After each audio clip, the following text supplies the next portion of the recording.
Today, we're going to talk about the 6 foods that can kill you. Okay, now I'm not going to talk about the obvious foods that can kill you, like the refined sugars, the refined carbohydrates, like grains, refined oils, like seed oils. No, I'm going to talk about some other foods that I haven't talked about in the past.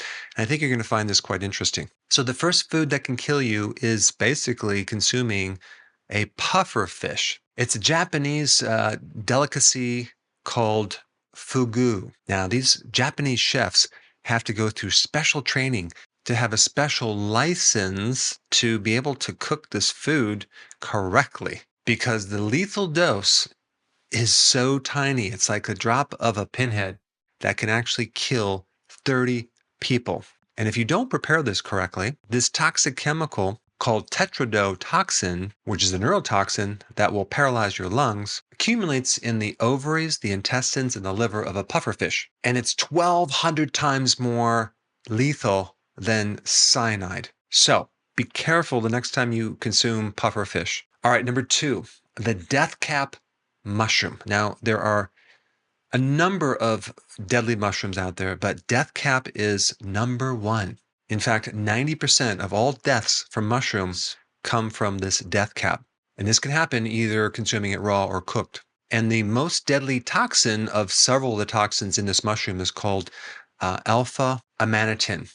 And what it does is it starts creating necrosis of the liver and eventually the kidneys. You start off with jaundice and then seizures, and then you go into a coma, and then you die. And if somehow you live, they can do a liver transplant, but it pretty much destroys your liver. Check this out. This is what happens. The first stage does not begin until 6 to 12 hours after ingestion. Often the foragers comment how good the food tastes, and there's no signs of any problems for at least 6 hours. After the silent phase, it is followed by an onset of nausea, abdominal cramping, and profuse watery diarrhea. A physical exam may reveal some dried mucosal membranes and even tachycardia, which is higher pulse rate, and even low blood pressure. But after the GI phase, the second stage appears where the patient appears to recover momentarily and the GI symptoms resolve.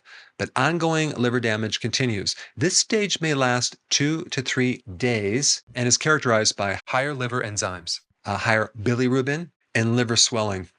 In the third stage, both the liver and the kidney function become compromised, and there are more and more laboratory signs of liver damage, and death occurs within 3 to 7 days. Now, this is interesting. There's an antidote that you need to know. There's actually 2 antidotes. One is called NAC, which you may be able to get over the counter as a supplement. I think you can, at least in the US, because NAC eventually turns into glutathione, but honestly, that's not the best antidote. The best antidote is milk thistle. Now, if you look around my farm right now, milk thistle is all over the place.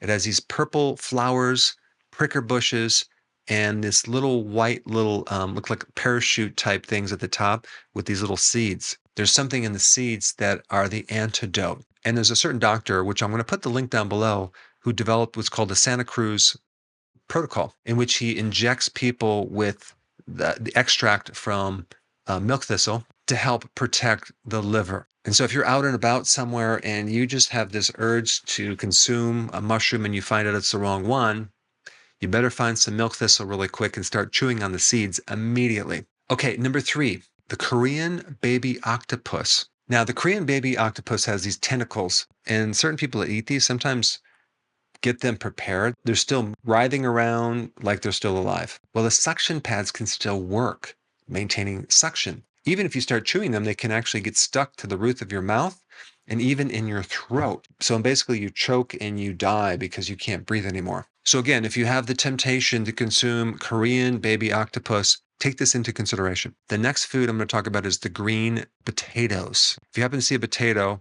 and there's some green stuff on it, don't eat it. It has this toxic compound called solanine, which, by the way, is colorless, and cooking it does not destroy this poison. Between 200 and 400 milligrams can kill an adult, but only 20 to 40 milligrams can kill a child. The next thing I'm going to talk about is consuming raw commercial chicken.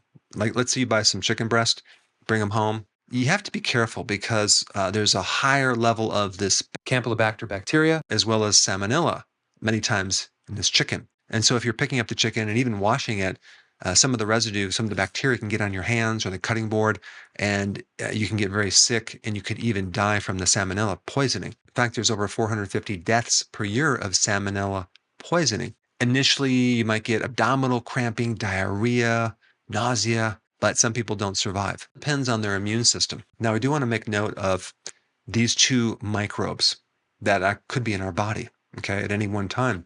And Campylobacter bacteria many times lives in our body and it doesn't bother us, just like E. coli. It can live in our body and it doesn't bother us. It doesn't irritate us unless we piss it off by taking something to irritate it and make it thrive. And so you have other microbes that help to keep these microbes in check, like lactobacillus.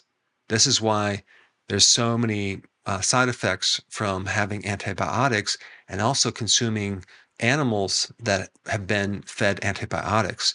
In fact, 80% of all antibiotics are fed to animals, unfortunately. So you always want to make sure you buy your food or your meats without antibiotics. And the reason for that is that if you go to the farmer's market and you're buying a chicken from them that's from a really great environment, chances are you're not going to have the severity of these pathogens compared to the commercial type of chicken farming that they do in these large barns. The point is that if you buy very inexpensive commercial chicken, you get what you pay for, it's not quality, and you can be at risk of getting some of these microbes in your body, and it can be potentially deadly.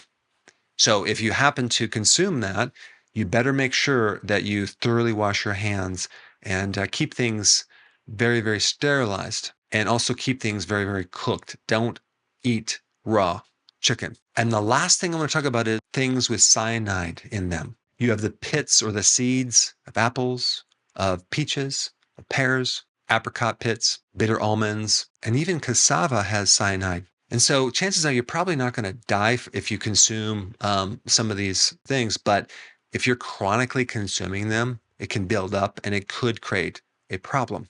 Even smokers, like tobacco naturally has cyanide.